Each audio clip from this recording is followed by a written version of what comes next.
Some of the things that are doing, they are worship charades. You see, I'll read scriptures for you. I've got main scriptures that I will read for you. And then you will understand clearly what I'm saying. So, what am I talking about? People come with their beautiful voices. They sing there. And this man is a good worshiper, he's a great worshiper. People come with notes, Bibles, and put them in the pulpit. They begin to preach. The same way I'm preaching. They begin to preach. But what we are preaching is not how we are doing things. Listen, there is no integrity. There is no integrity in what we are doing. We are preaching what we are not. We tell people not to do this thing that we are also doing. Yet we are saying others must not do. You are worshiping on top of your voice. Hallelujah. You've been closing, you are crying. God is not moved by your tears. God is not moved by your prayers, your long prayers. No. I'm about to teach you something that it will pain you, but it's the truth. Some of you are doing things that I'm going to be talking about here. I know you might choose not to listen, or you might choose to listen and not to do. But let me tell you, child of God, in the end, it's about going back where we are from. The Bible says in the book of John 17, verse 16, that they are not of the world. I will explain that. They are not of the world. I know. The Bible says you are not of the world, but you're in the same world. What does it mean? He says, as much as I'm not of this world, yet you are speaking in this same world. So I want to believe that there's a world inside this world we are living in. And I prefer to call that world inside this world that we are living in a system. Oh my God. There is a particular system that is supposed to operate in you to say you are not of this world. Oh my God. You see, I have a question. What is church? What is church?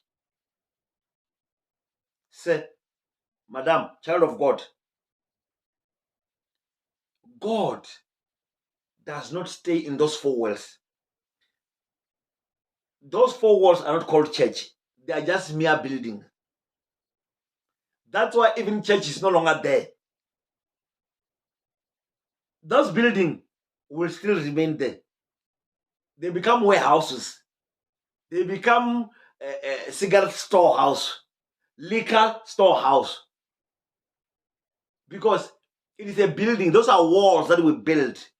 And my Bible tells me that God, our God that we worship, does not stay in temples built by human hands.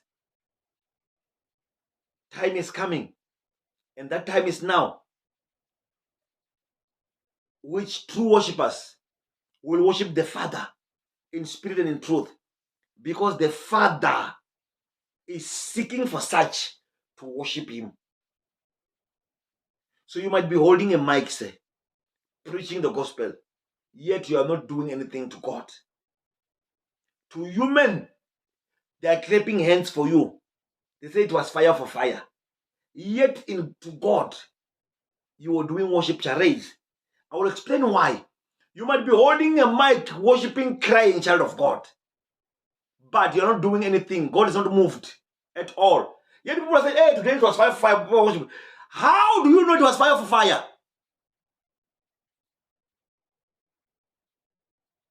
I want to ask you, how do you know it was fire for fire?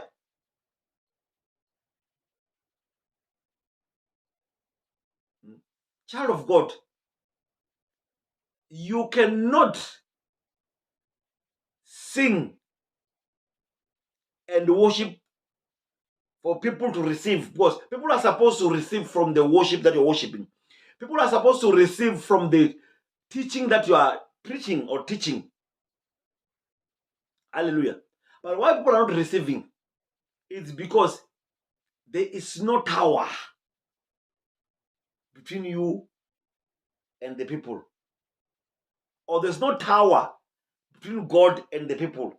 Because you as a worshiper, you are supposed to work as a transmitter, as a tower of God, to transmit his power to the people. Say, you are preaching, you are a tower, you are a transmitter of what God is saying. It comes to you, to his people. So when you are saying things that God never said you must say, so you are doing worship charade. All right.